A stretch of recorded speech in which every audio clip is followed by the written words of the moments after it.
Hey guys, Grylls, Chief Ambassador of World Scouting, up here for Youth Day at COP26.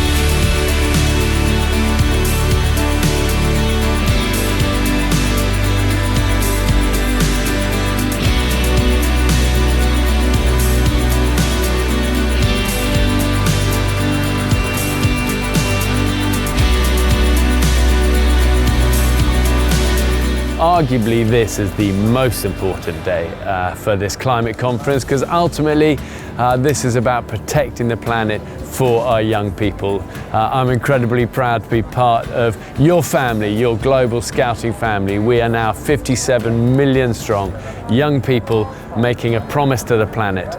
Together we can do this. We're going to reduce, we're going to recycle, we're going to recover, and we're going to rethink.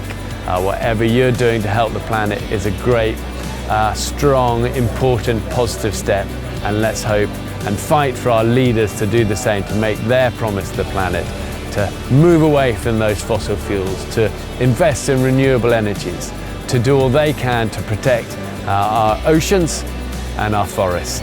But thank you for all you're doing, for being part of our promise to the planet. We got it.